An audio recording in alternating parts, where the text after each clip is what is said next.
नमस्कार। आज हम बात करने वाले हैं राजस्थान के भौगोलिक वर्गीकरण का जो तीसरा भाग है, जिसका नाम है पूर्वी मैदानी प्रदेश। अब तक हमने उत्तर पश्चिम का रेगिस्तान, जिसे थार का मरुस्थल कहते हैं, अरावली पर्वतमाला, दोनों को पढ़ लिया है और आप लोगों ने उन्हें बहुत ही अच्छे तरीके से पढ़ा होगा, देखा होगा। उम्मीद करता हूं इस वीडियो में भी आप बहुत ही अच्छे तरीके से उन चीजों को समझ पाएंगे।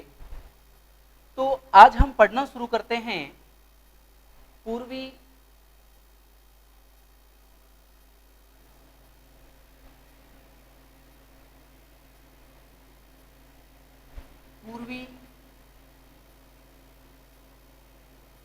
मैदानी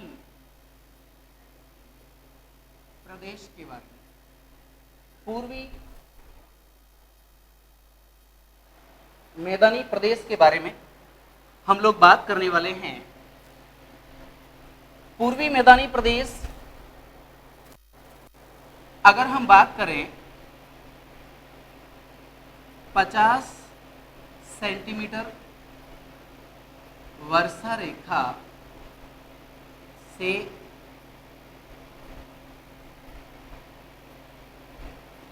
75 सेंटीमीटर वर्षा रेखा के बीच का भाग है, बीच का भाग है 50 सेंटीमीटर वर्षा रेखा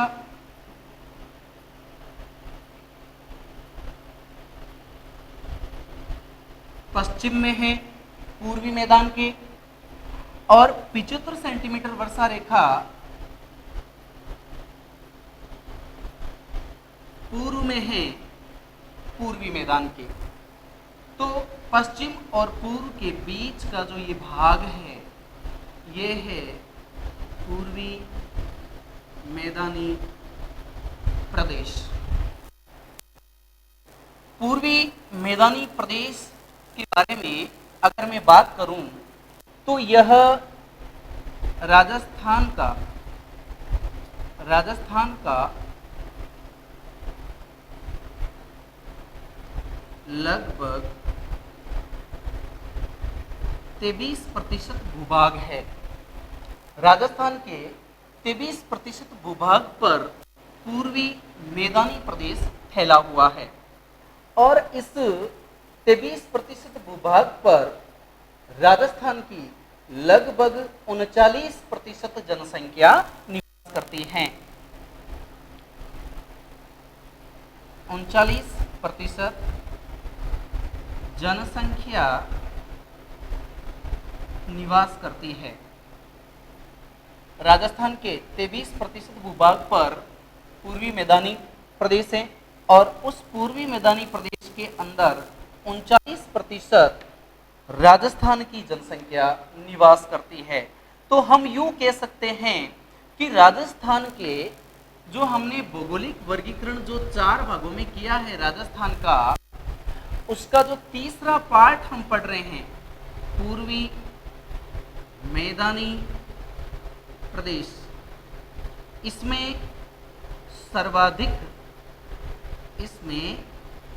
सर्वाधिक जन घनत्व है। राजस्थान के किस भौगोलिक प्रदेश में सर्वाधिक जन घनत्व है? तो उसका राइट आंसर हो जाएगा पूर्वी मैदानी प्रदेश। पूर्वी मैदानी प्रदेश के अंदर सर्वाधिक जो जन घनत्व पाया गया है 23% भूभाग पर लगभग राजस्थान की 39% जनसंख्या निवास करती है। अब हम बात करते हैं कि यहाँ जलवायु कैसी है। जलवायु कैसी है? पूर्वी मैदान जो है वहां पर जलवायु कैसी है? तो याद रखिएगा आर्द्र जलवायु है। आर्द्र जलवायु है। और अगर बात करें कि यहाँ वर्षा वर्षा की क्या स्थिति है, तो 50 सेंटीमीटर से 80 सेंटीमीटर तक वर्षा यहाँ पर होती है, वर्षा होती है।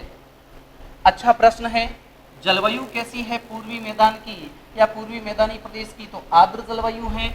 और अगर पूछ ले पूर्वी मैदानी प्रदेश में वर्षा का औसत क्या रहता है, तो लगभग 50 सेंटीमीटर से 80 सेंटीमीटर तक यहाँ पर वर्षा होती है, यहाँ पर वर्षा होती है।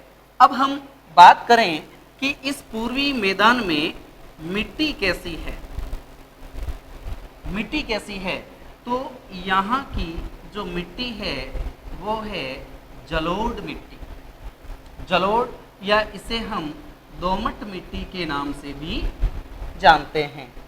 जलोढ़ या दोमट मिट्टी उसे कहते हैं जिसे नदियां बहा करके लाती है। याद रखिएगा, जलोढ़ या दोमट मिट्टी दो प्रकार की होती है, दो प्रकार की होती है, एक बांगर और दूसरी खादर।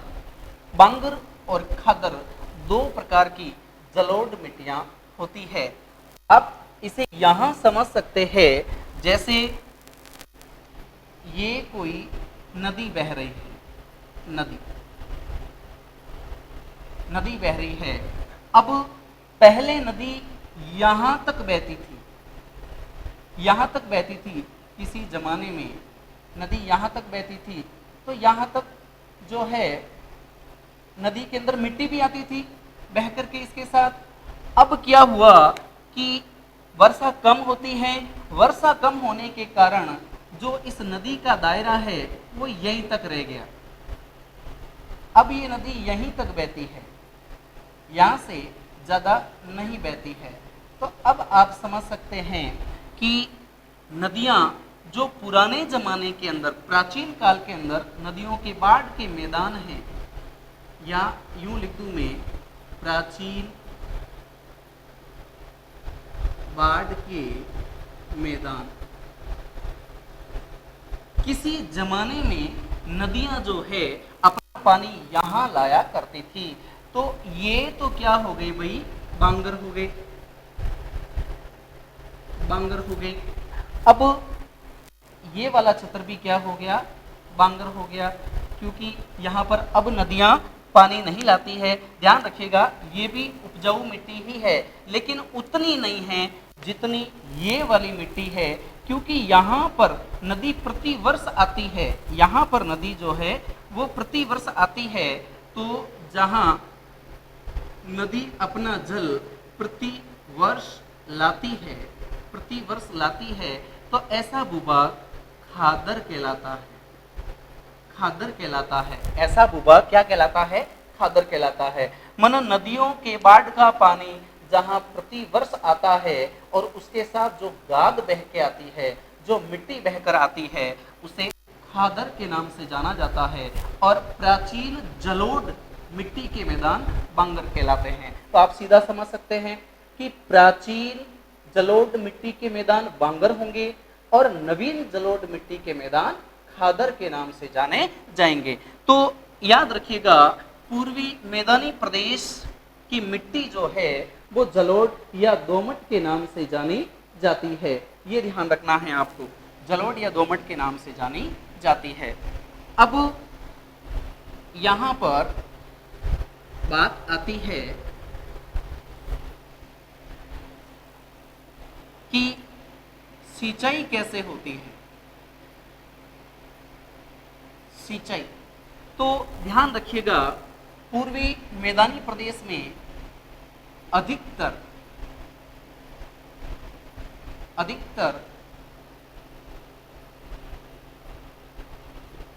कुओं व नलकूपों द्वारा, कुओं व नलकूपों द्वारा सिंचाई होती है। अधिकतर, अगर हम बात करें अधिकतर, है ना, यहाँ पर होती है। अगर प्रश्न यूं बन जाए कि राजस्थान में कुओं व नलकूपों द्वारा सर्वाधिक सिंचाई कहाँ होती है? सर्वाधिक सिंचाई की अगर हम बात करेंगे तो पर्टिकुलर किस जिले में हो जाएगा? जयपुर में हो जाएगा। कुओं व नलकूपों द्वारा सर्वाधिक सिंचाई किस जिले में होती है? जयपुर जिले में होती है। लेकिन ध्यान रखिएगा, इसी पूर्वी मैदानी प्रदेश के अंदर एक जिला आता है भीलवाड़ा। भीलवाड़ा, भीलवाड़ा के अंदर सिंचाई तालाबों द्वारा होती है।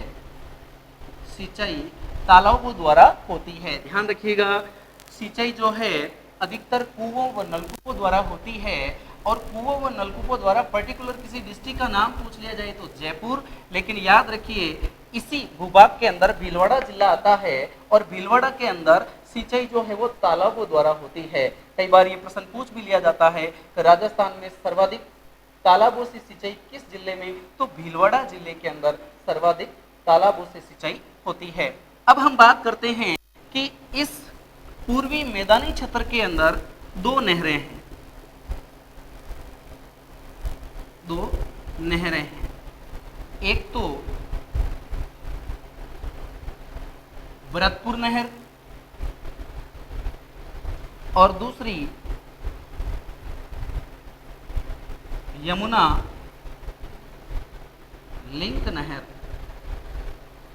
इन नहरों के द्वारा भी इस भूभाग के अंदर कुछ हद तक सिंचाई की जाती है। ये थोड़ा सा ध्यान रखने वाला प्रश्न है। ये ध्यान रखना है यहाँ पर कि यहाँ पर दो नहरें हैं, एक का नाम है भरतपुर नहर, दूसरी नहर का नाम है यमुना लिंक नहर।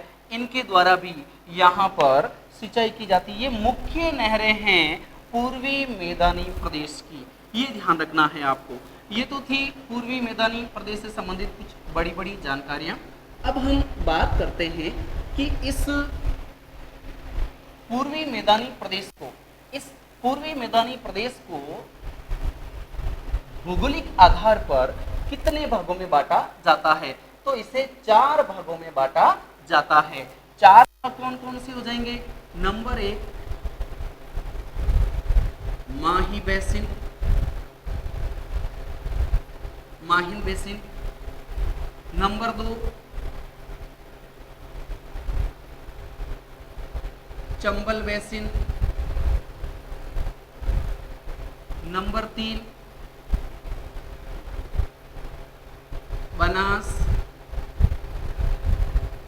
बेसिन, और नंबर 4 बाणगंगा बेसिन। सबके आगे शब्द लगा है बेसिन। बेसिन सामान्यतया नदी के प्रवाह क्षेत्र को बेसिन कहा जाता है। जिस क्षेत्र में नदी बहती है उसके आसपास का जो भूभाग है वह बेसिन के नाम से जाना जाता है। तो अब हम सबसे पहले पढ़ते हैं माही बेसिन के बारे में। माही बेसिन, माही बेसिन सीधी सी माही बेसिन की मुख्य नदी कौन सी है? तो माही नदी है। अब आप देखिए, ये जो पूर्वी मैदानी प्रदेश है, इस पूर्वी मैदानी प्रदेश के अंदर माही, चंबल, बनास, बाणगंगा ये सारी नदियां हैं। इन नदियों के अलावा भी और भी बहुत सारी नदियां हैं, लेकिन वे तमाम नदियां बंगाल की खाड़ी में जाती है।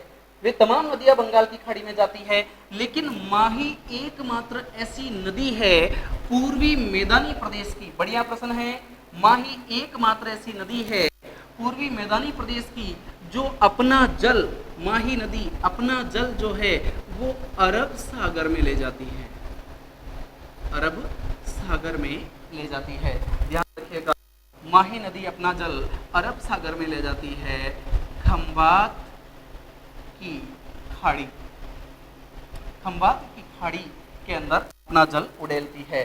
तो बाकी सभी नदियां अपना जल जो है वो लेकर के जाती है बंगाल की खाड़ी में। और बात करें माही नदी की, तो माही नदी अपना जल अरब सागर के अंदर लेके जाती है। ये भी बढ़िया प्रश्न है।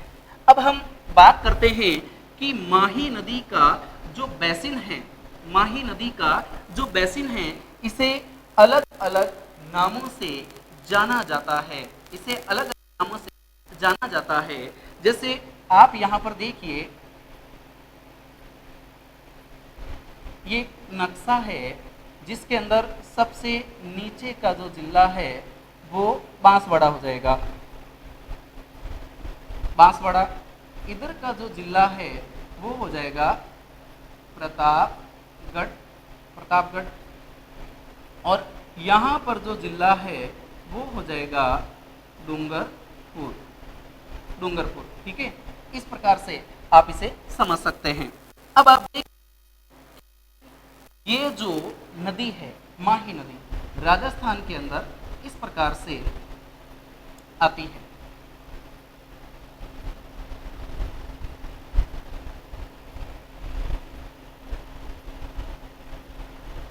इस प्रकार से देखिए कि ये बांसवाड़ा है, बांसवाड़ा और ये प्रतापगढ़ है। बांसवाड़ा और प्रतापगढ़ का ये वाला क्षेत्र जो माही नदी के आसपास पड़ता है, जो माही नदी के आसपास पड़ता है, ध्यान रखिएगा, ये वाला क्षेत्र क्या कहलाता है? कांठल कहलाता है, कांठल कहलाता है। प्रतापगढ़ और बांसवाड़ा के बीच का भूभाग कांठल के नाम से जाना जाता है। नदी के आसपास का क्षेत्र क्या कहलाता है? कांठल कहलाता है। ये ध्यान रखना है, नदी के आसपास का जो भूभाग है वो कांठल कहलाता है। कांठल शब्द आया, कांठल। कांठल का मतलब क्या होता है? कांठल का मतलब क्या होता है? कांठल का मतलब होता है कि नदी के आसपास का आच्छादित भूभाग, नदी के आसपास का आच्छादित भूभाग या हरा भरा भूभाग जो है वो कांठल कहलाता है। क्या कहलाता है? कांठल कहलाता है। इसीलिए इस माही नदी को कांठल की गंगा भी कहते हैं। ये माही नदी है, माही नदी को कांठल की गंगा के नाम से भी जाना जाता है। माही नदी को कांठल की गंगा भी कहते हैं। अब ध्यान रखिएगा, बांसवाड़ा और प्रतापगढ़ के बीच, बांसवाड़ा और प्रतापगढ़ के बीच का जो ये भूभाग है, ये भूभाग है लगभग 56 नदी नालों व गांवों का भूभाग है, गांवों का भूभाग है। इसलिए प्रतापगढ़ और बांसवाड़ा के बीच का जो ये क्षेत्र है, बीच का जो ये क्षेत्र है, ये क्या कहलाता है? ये कहलाता है 56 का मैदान। 56 के मैदान के नाम से भी जाना जाता है। ध्यान का बढ़िया प्रश्न। प्रतापगढ़ व बांसवाड़ा के बीच का भूभाग, जो 56 नदी नालों या गांवों का जो भूभाग है वह 56 का मैदान कहलाता है। 56 का मैदान कहलाता है। आगे हम बात करते हैं कि ये जो माही नदी है, माही नदी है, इस माही नदी के बेसिन के अंदर यहाँ पर आप देखिएगा ये डूंगरपुर जिला है और ये बांसवाड़ा जिला है। डूंगरपुर और बांसवाड़ा जिला, इस डूंगरपुर और बांसवाड़ा जिला का वह भूभाग जहाँ पर ऊंची नीची पहाड़ियाँ हैं, जहाँ पर ऊंची नीची पहाड़ियाँ हैं, इस पहाड़ी क्षेत्र को देवल या मेवल के नाम से जाना जाता है। पहाड़ी क्षेत्र को, डूंगरपुर और बांसवाड़ा के बीच की जो पहाड़ियां हैं या इस पहाड़ी क्षेत्र को देवल या मेवल के नाम से जाना जाता है। अब हम बात करते हैं, चूंकि डूंगरपुर और बांसवाड़ा दोनों ही गुजरात से टच होते हैं, गुजरात से टच होते हैं, और बांसवाड़ा और डूंगरपुर दोनों ही राजस्थान के हैं, और राजस्थान में जो बोली बोली जाती है राजस्थानी, तो गुजरात की गुजराती प्लस राजस्थान की राजस्थानी दोनों से मिलकर के यहाँ जो बोली बन जाती है वो बोली बन जाती है बागड़ी।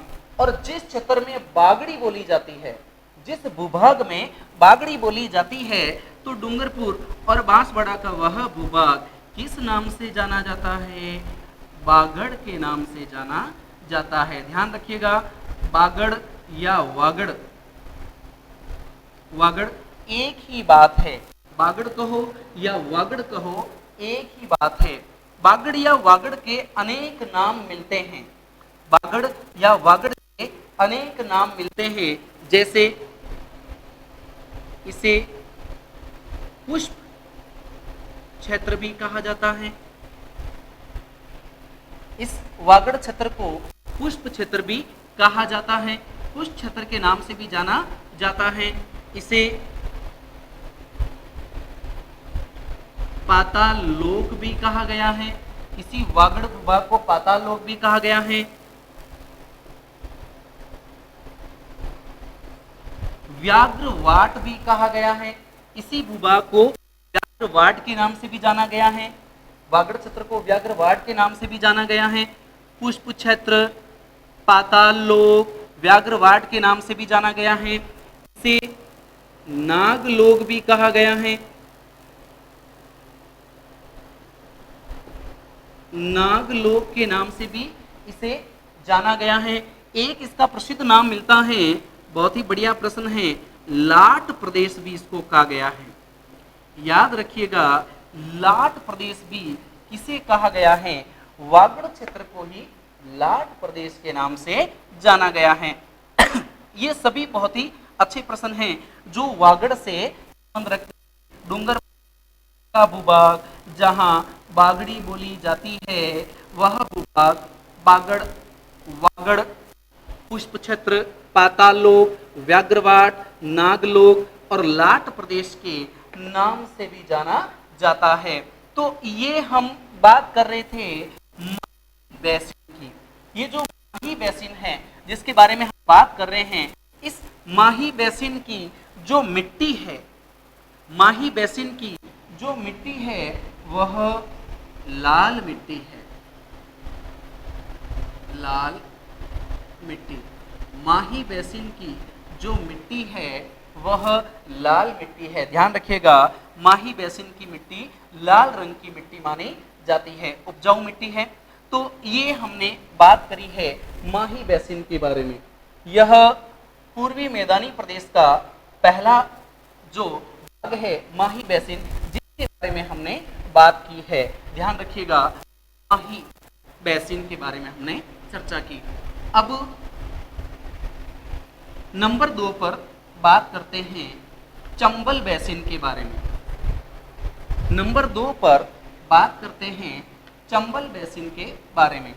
चंबल नदी, जिस प्रकार से माही नदी मध्य प्रदेश से निकल के आती है, उसी प्रकार से चंबल नदी भी मध्य प्रदेश से ही निकल करके आती है। चंबल नदी का जो कॉन्सेप्ट है उसे आप इस प्रकार से समझ सकते हैं।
यहां पर देखेंगे, ये वाला जिला है झालावाड़, झालावाड़।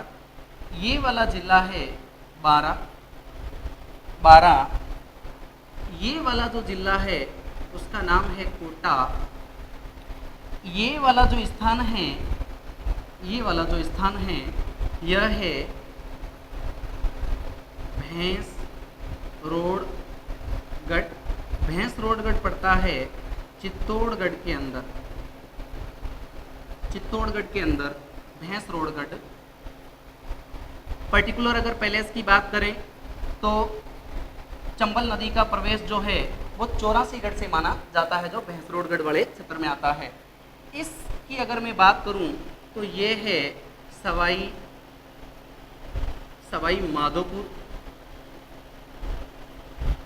माधोपुर। इस जिले की अगर मैं बात करूं, ये जिला, इसका नाम है करौली। और सबसे ऊपर वाले जिले की अगर मैं बात करूं तो यह जिला है धौलपुर। अब आप देखिए, चंबल बेसिन के बारे में बात कर रहे हैं। चंबल नदी इस तरीके से राजस्थान के अंदर बहती है।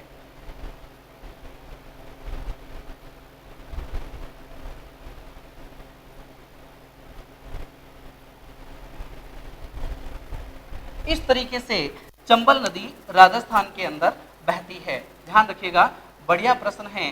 चंबल नदी का ये बहाव क्षेत्र है। चूंकि हम चंबल बेसिन पढ़ रहे हैं तो इसके बारे में इस तरीके से हम ज़्यादा बढ़िया तरीके से समझ सकते हैं।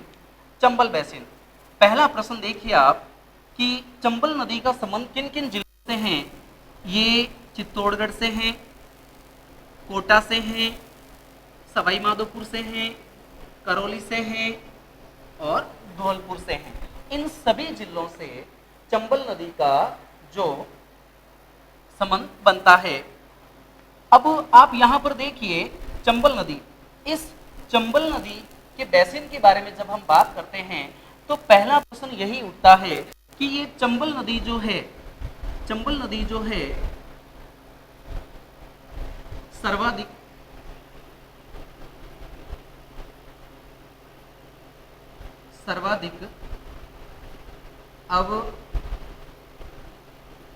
अवनाली का अपर्दन करती है। और सर्वाधिक अवनालिका अपर्दन करने के पीछे बड़ा कारण क्या है? तेज बहाव, बहुत ही तेजी के साथ बहती है। बहुत ही तेजी के साथ बहने के कारण यह बहुत सारे गहरे गहरे गड्ढे बना देती है, मिट्टी को अपने साथ बहा करके ले जाती है। तो ध्यान रखिएगा, अवनालिका अपर्दन करती है, अवनालिका अपर्दन करती है। ठीक है। अब इसी पर दूसरा सवाल बनता है, बीहड़।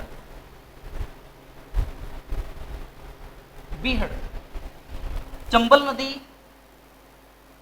के बहाव क्षेत्र के आसपास जो कम ऊंचाई वाली ऊंची नीची जो पहाड़ियां हैं, जो किसी तरीके से खेती के काम तो नहीं आ सकती, ऐसे घास के मैदान या ऐसी घास वाली जो पहाड़ियां हैं उन्हें बीहड़ के नाम से जाना जाता है। घास युक्त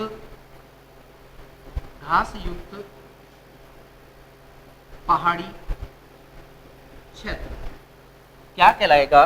बीहड़ के नाम से जाना जाएगा। याद रखिएगा, इस नदी के बहने के कारण जो गहरे गड्ढे बने हैं, गहरे गर्त क्या कहलाते हैं? बीहड़ ही कहते हैं। ऊंची नीची पहाड़ियां तो इसीलिए हो गई कि पानी बहा तो जो गहरा गड्ढा हुआ वो भी क्या कहलाया? गर्त। तो वहां पर भी घास है, ध्यान रखिएगा। तो गहरे गर्त क्या कहलाए? बीहड़ कहलाए। अब प्रश्न ये बनता है कि राजस्थान में सर्वाधिक बीहड़ किस जिले में है? सर्वाधिक बीहड़ सवाई माधोपुर में है, सवाई माधोपुर के अंदर है। सवाई माधोपुर में सबसे ज्यादा बीहड़ है। ध्यान रखिएगा, राजस्थान में ये सवाई माधोपुर है, सवाई माधोपुर, यहां पर सर्वाधिक बीहड़ है। सर्वाधिक बीहड़ कोटा, सवाई माधोपुर, करौली, इस क्षेत्र में बीहड़ पाए जाते हैं। इसी क्षेत्र के अंदर क्या पाए जाते हैं? बीहड़ पाए जाते हैं। अब हम बात करते हैं करौली की। करौली, ये जिला करौली है। करौली के अंदर राजस्थान में सबसे ज्यादा उत्खात उत्खात क्षेत्र पाया जाता है।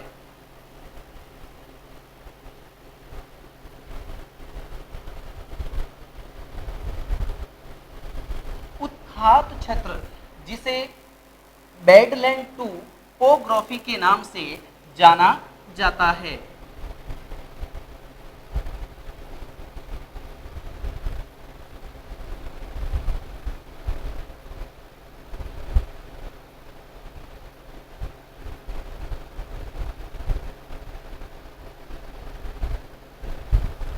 बैडलैंड टोपोग्राफी जाना जाता है। उत्खात भूमि, उत्खात भूमि को स्थानीय भाषा में, ध्यान रखिएगा, उत्खात भूमि को स्थानीय भाषा में, इसी उत्खात भूमि को स्थानीय भाषा में डांग के नाम से जाना जाता है। स्थानीय भाषा में किस नाम से जाना जाता है? डांग। करौली में उसे डांग कहा जाता है। प्रश्न ये भी बनता है कि डांग की रानी किसे कहते हैं? तो डांग की रानी, डांग की रानी किसे कहते हैं? करौली को कहते हैं। डांग की रानी करौली। तो डांग का राजा किसे कहते हैं? धौलपुर को डांग का राजा कहते हैं। डांग का राजा, ध्यान रखिएगा, डांग का राजा किसे कहते हैं? धौलपुर को डांग का राजा कहते हैं। डांग की रानी करौली और डांग का राजा धौलपुर कहलाता है। चंबल, चंबल वाले क्षेत्र के अंदर, चंबल वाले क्षेत्र के अंदर अगर मैं बात करूं, मिट्टी कैसी रहेगी? चंबल नदी की मिट्टी कैसी रहेगी? काली मिट्टी। मिट्टी कैसी रहेगी? काली मिट्टी रहेगी। काली मिट्टी कपास की पैदावार के लिए बहुत ही अच्छी मानी जाती है। ये बढ़िया प्रश्न है जो आपको ध्यान में रखना है, ध्यान में रखना है। हम बात कर रहे हैं मिट्टी के बारे में, काली मिट्टी। अब ध्यान रखिएगा, ये जो बीहड़ हैं, बीहड़ ये डाकुओं की शरण स्थली भी माना जाता है। डाकुओं की शरण स्थली भी माना जाता है। यहाँ पर चंबल के डाकू निवास करते हैं। चंबल के डाकू निवास करते हैं, जो वहाँ के लोकल डाकू है, और वो इन बीहड़ों के अंदर अपना अधिकार बताते हैं। तो वो भी यहाँ पर निवास करते हैं, चंबल के डाकू, जिन्हें हम बीहड़ के अंदर देख सकते हैं। तो ये था चंबल बेसिन के बारे में, कि चंबल बेसिन जो है वो राजस्थान के किस क्षेत्र की ओर है। तो आप समझ गए होंगे कि यहाँ की जो है वो काली है, मिट्टी जो है वो काली है। और यहाँ पर ये ध्यान रखने वाली बात है कि चंबल जो है वो राजस्थान और भारत के अंदर सर्वाधिक अवनालिका अपरदन करती है। कारण मैंने बता दिया, तेज बहाव के कारण अवनालिका अपरदन करती है। और याद रखिए, चंबल नदी, चंबल गहरे गड्ढे हैं, जो कम गहरे गड्ढे हैं, मिट्टी कटाव के कारण जो बने हैं, उन्हें उत्खात भूमि कहते हैं। ध्यान रखिएगा, उत्खात क्षेत्र या उत्खात भूमि में भी किसी प्रकार की कोई खेती नहीं की जा सकती है ना। तो ऐसा भूभाग या ऐसी छोटी मोटी जो पहाड़ियां हैं वो उत्खात क्षेत्र के नाम से, बैडलैंड टोपोग्राफी के नाम से भी इसको जाना जाता है। स्थानीय भाषा में इसे डांग कहते हैं। डांग की रानी और डांग का राजा धौलपुर को कहा जाता है। तो ये हम लोगों ने चर्चा की है हमारे पॉइंट नंबर 2 चंबल बेसिन के बारे में। अब हम बात करते हैं बनास बेसिन के बारे में। पूर्वी मैदानी भाग का तीसरा भूभाग बनास बेसिन। बनास नदी के बहाव क्षेत्र को, बनास नदी के बहाव क्षेत्र को बनास बेसिन के नाम से जाना जाता है। इसकी बात कर रहे हैं हम, Banas basin. Banas basin, Banas basin Rajsamand, Chittorgarh, Bhilwara, Ajmer, Tonk, Sawai Madhopur जिलों के अंदर बना है। बनास बेसिन की जो मिट्टी है, बनास बेसिन की जो मिट्टी है वो जलोढ़ मिट्टी है। ध्यान रखिएगा, बढ़िया प्रश्न बनता है। बनास बेसिन की जो मिट्टी है वो जलोढ़ के नाम से जानी जाती है। अब हम बात करते हैं कि इस बनास बेसिन जैसे मान लीजिए ये बनास नदी जो है उसका बेसिन इस प्रकार से है, तो इस बेसिन का दो भागों में बंटवारा होता है। ये तो भाग है उत्तर वाला और ये भाग है दक्षिण वाला। हम बनास बेसिन के बारे में बात कर रहे हैं कि बनास बेसिन को दो भागों में बांटा जाता है, नंबर 1 उत्तर और नंबर 2 दक्षिण के नाम से। तो बनास बेसिन को उत्तर में मालपुरा व करौली का मैदान कहा जाता है। करौली का मैदान कहा जाता है उत्तर के अंदर, याद रखिएगा। और दक्षिण में इसको मेवाड़ का मैदान कहा जाता है। दक्षिण में इसको मेवाड़ के मैदान के नाम से भी जाना जाता है। बनास नदी के बेसिन के बारे में हम लोग बात कर रहे हैं। बनास नदी का बेसिन उत्तर में मालपुरा व करौली के मैदान के नाम से जाना जाता है और दक्षिण में मेवाड़ के मैदान के नाम से जाना जाता है। अगर हम बात करें कि दक्षिण में कौन कौन से जिले आते हैं यहाँ पर, तो दक्षिण के अंदर अगर हम बात करें तो राजसमंद, चित्तौड़, ये वाले जो जिले हैं ये दक्षिण के अंदर आते हैं। और उत्तर के अंदर अगर मैं बात करूं तो मालपुरा टोंक में आता है और करौली जो जिला है ये वाला भूभाग जो है वो उत्तरी बनास बेसिन या मालपुरा व करौली के मैदान के नाम से जाना जाता है। तो इस प्रकार से हमने यहाँ पर बात की है बनास बेसिन के बारे में। अब इसका चौथा जो बेसिन है वो है बाणगंगा बेसिन। बाणगंगा बेसिन,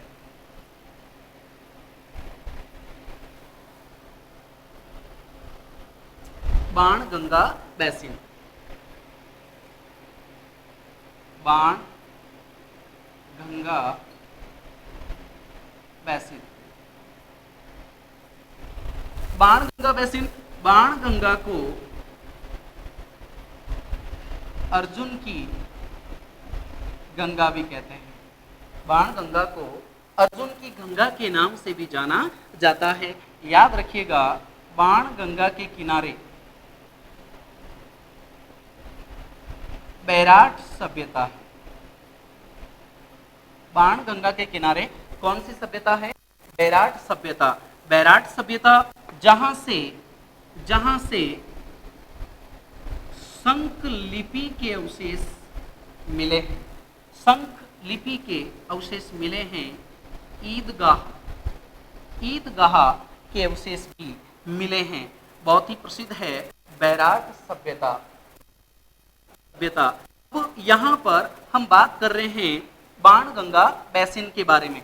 याद रखिएगा, ये जो पूर्वी मैदानी प्रदेश है, इस पूर्वी मैदानी प्रदेश के अंदर अगर सब ज्यादा उपजाऊ है तो वो सबसे ज्यादा उपजाऊ भूमि बाणगंगा बेसिन की।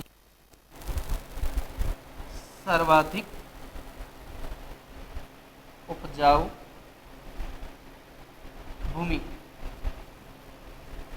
सर्वाधिक उपजाऊ भूमि जो है वो बाणगंगा बेसिन की भूमि है, सबसे ज्यादा उपजाऊ भूमि।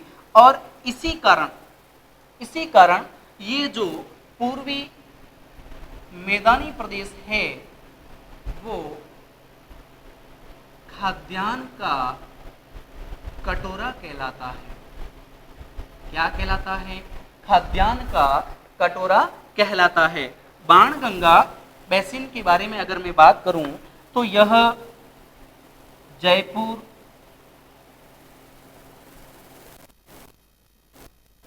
भरतपुर